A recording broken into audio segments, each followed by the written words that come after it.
Welcome, everyone. We're still got people rolling in here, but we'll go ahead and get started. Um, Thank you for joining our all hands meeting for July 23rd, 2026. I hope everyone's having a good summer. It's certainly been hot. It's been hot where I'm at in the 90s and stuff, which is a little unusual. We've been pretty good here with no smoke until yesterday. Now it's smoky like everywhere else, I guess. Um, why don't we go to the agenda slide there? And we kind of got a smorgasbord of things today, mostly from MSCC staff of our various goings on. So the staff will hit each of these items and we'll go through it. We welcome questions. You can put them in the chat or raise your hand if you want to ask. And then again, at the end, we'll hopefully have some time for just an open session if anybody wants to bring up something they'd like to talk about or share with the community. So with that, I guess I'll turn it over to Yasmin, I think, right? Yes. Good morning, everyone. Well, good afternoon, everyone. My name is Yasmin House. I'm the Digital Marketing and Engagement Manager with MSCC. I would just like to take a few moments to introduce our new community storytelling initiative, which is what MSCC means to me.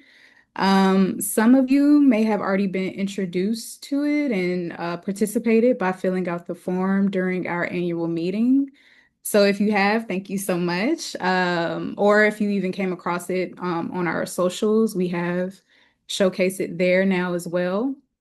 I just want to be able to let you all know that this is an effort about capturing the experiences behind the work that we do. And we often share information about our MSCC programs and events, internships, hackathons, workshops, resources, webinars, and several opportunities. So this is the clearest example of just a way we can show our impact that we're having. And from you all, our community members, you give that firsthand with your experiences that you can share.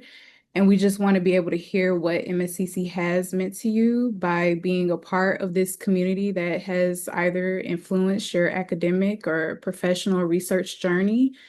And also during some of these events, maybe you have made a valuable connection or either gained access to even a helpful resource or received support that may have moved a project forward or even began a new collaboration and discovered an opportunity that you may not have known about beforehand. So these stories are just a way to give us a stronger way to communicate the value of MSCC and be able to amplify the voices of our community members.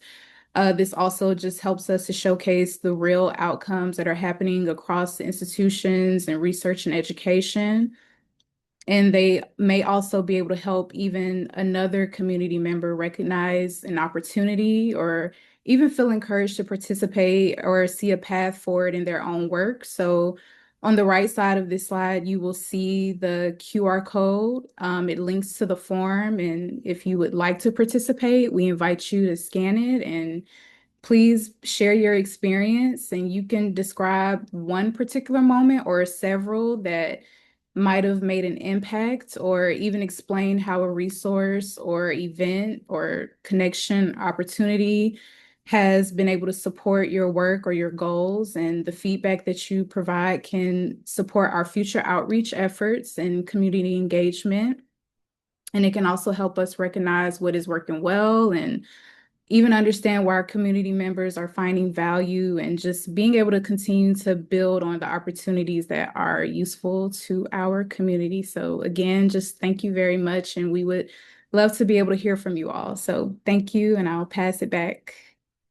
Alrighty. Thank you, Yasmin. So with that, I think I'll pass it over to Jennifer. Hi everyone. Great to see you all in July.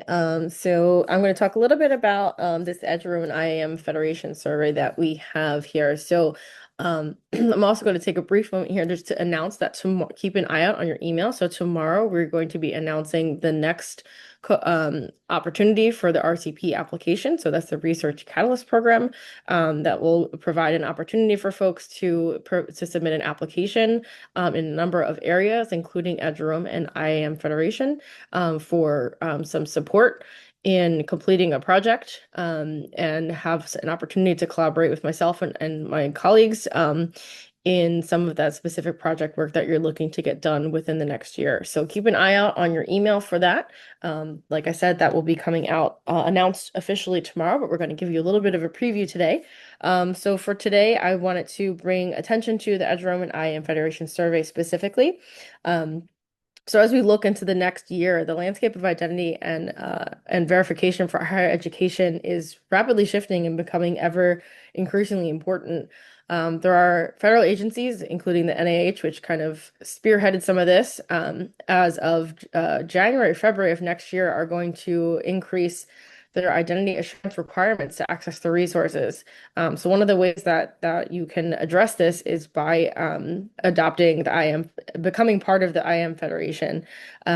So as a result of this shift, we wanted to give our folks an opportunity to address that, and work with us to kind of mitigate this and support institutions in their pathway to federation if they're looking to do that.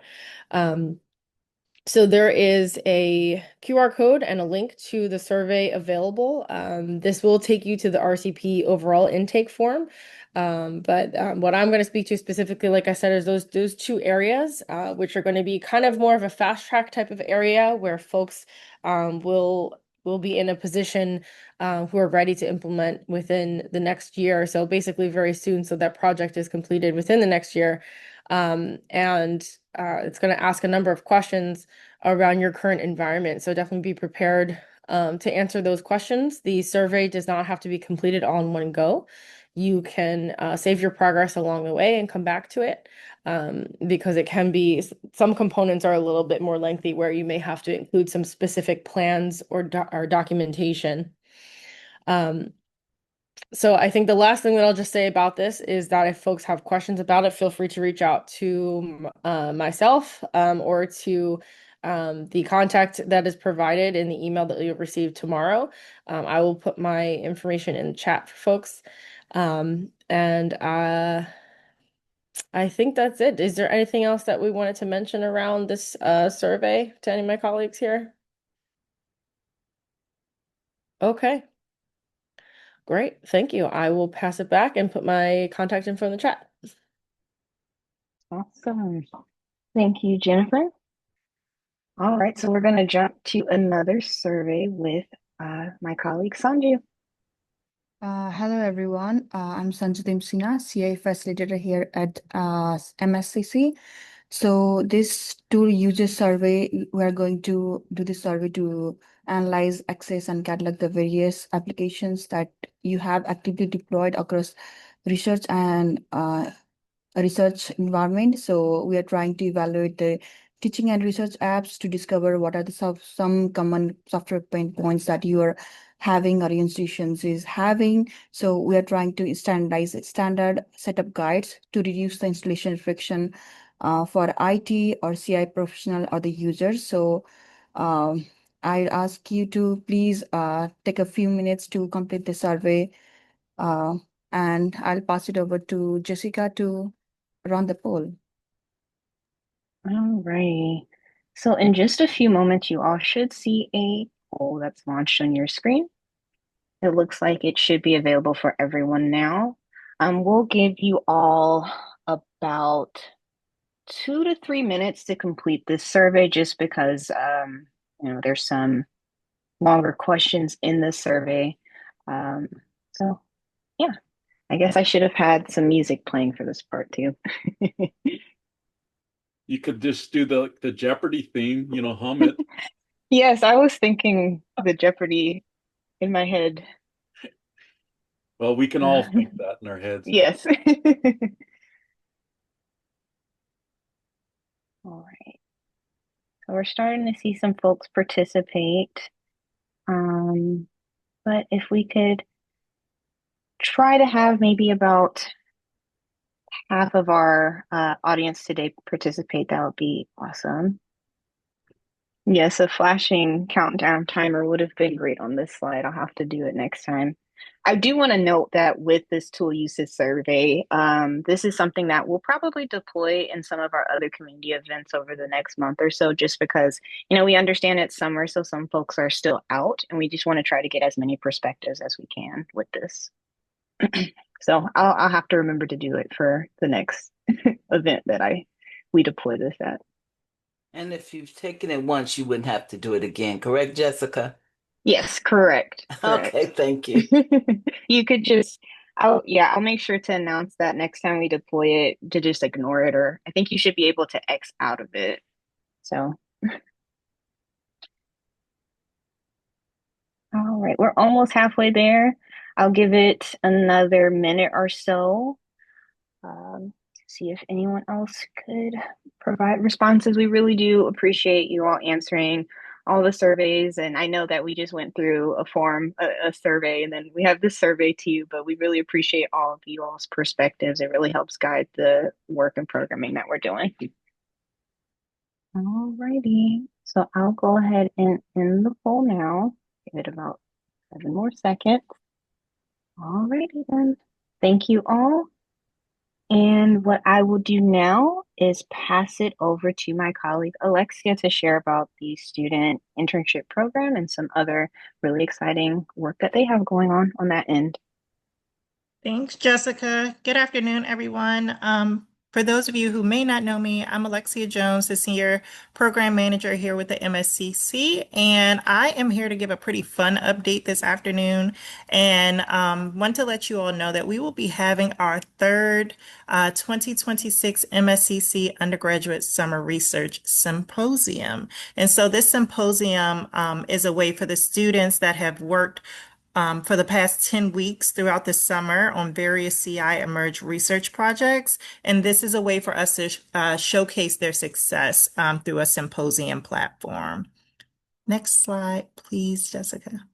So I kind of just went over the purpose, but some of you may or may not know that we have had 15 students across various HBCUs participate in our 10-week internship program this summer, where they were paid up to $7,000 throughout the internship program, and it is now coming to an end. But they have worked really hard, and again, we want to showcase their success throughout the internship program. Next slide, please. And so we'll be able to showcase the success through different pillars, one being an oral presentation, the next being a poster presentation, where the students can visually and verbally showcase their research throughout the summer. We will have keynote speakers, as well as an opportunity for community networking. Next slide, please. And so here is just a review of the schedule for the day. Doors will actually open at 9 a.m. and we also will be serving breakfast, and then we'll be closing about 4:30 p.m. We'll have lunch as well as some hors d'oeuvres throughout the day as well. Next slide, please.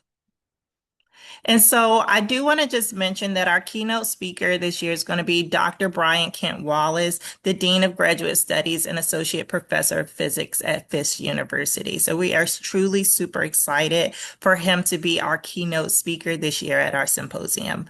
More to come on that.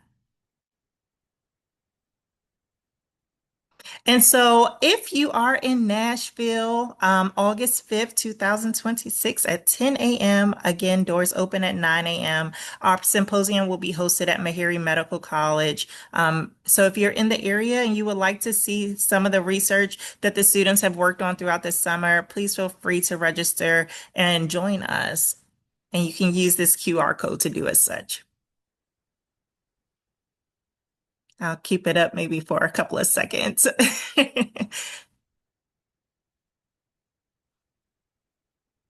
Yes, please. If you're in Nashville, please, please, please come.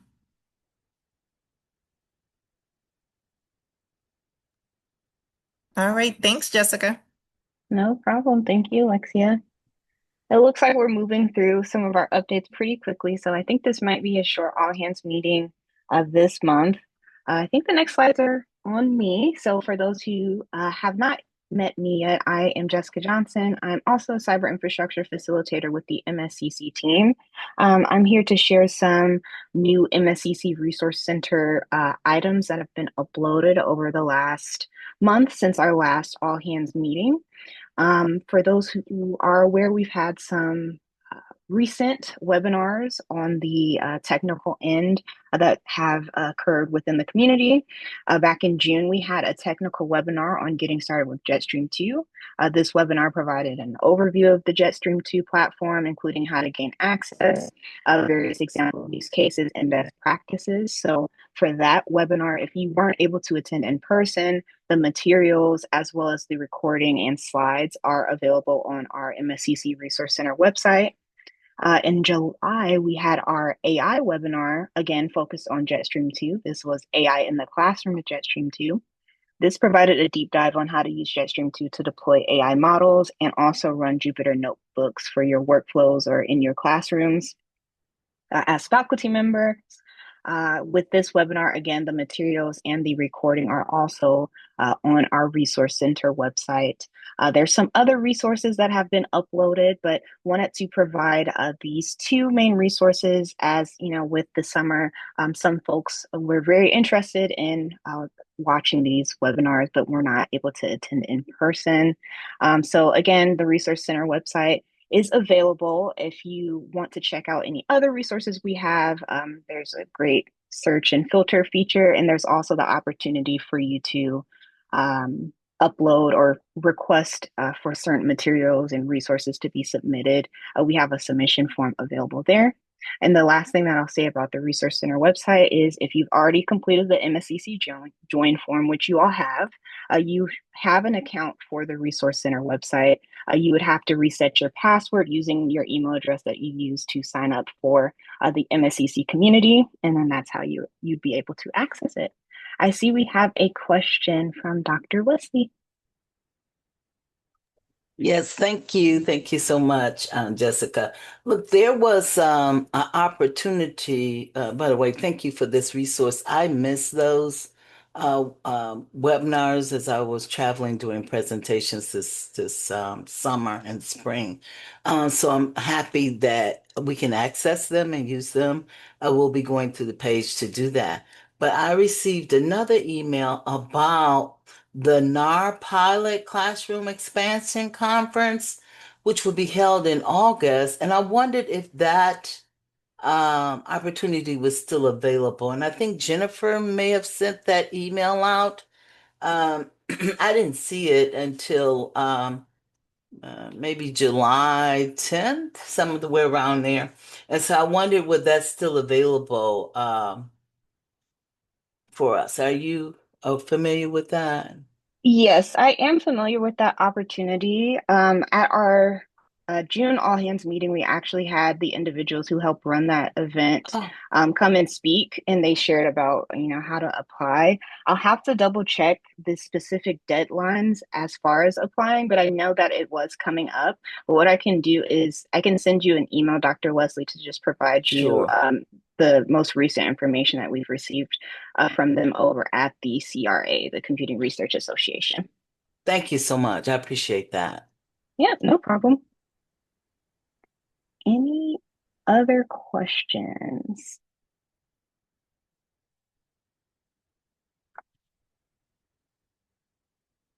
Alrighty, I'll jump to the next slide, which is also me. So we have some resources from our MSCC annual meeting.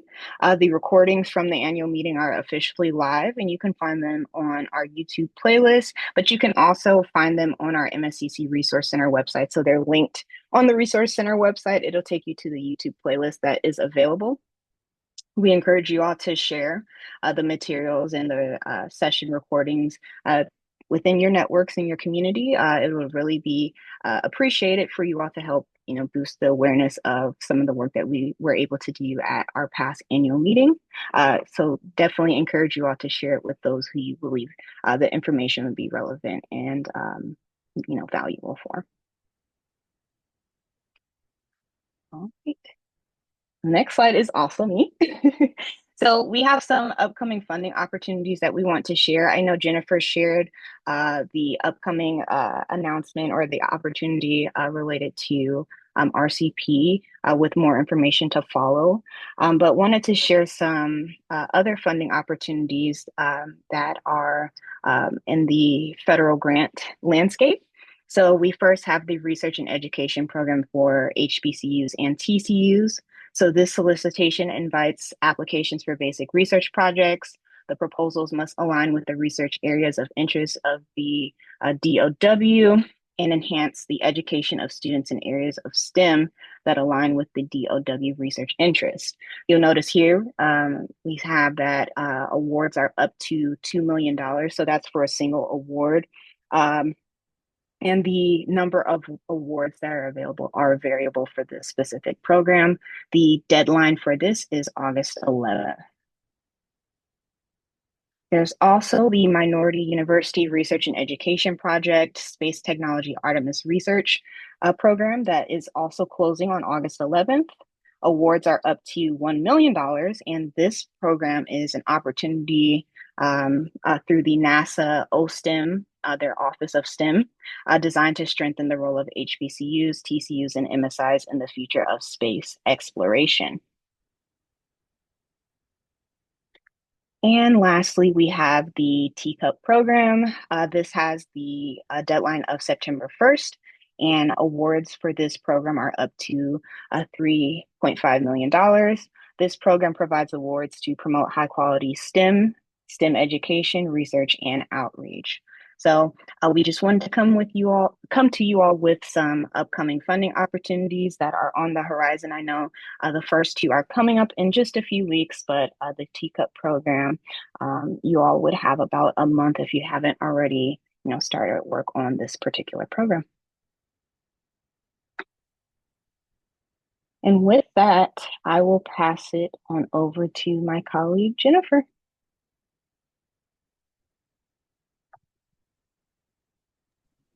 All right.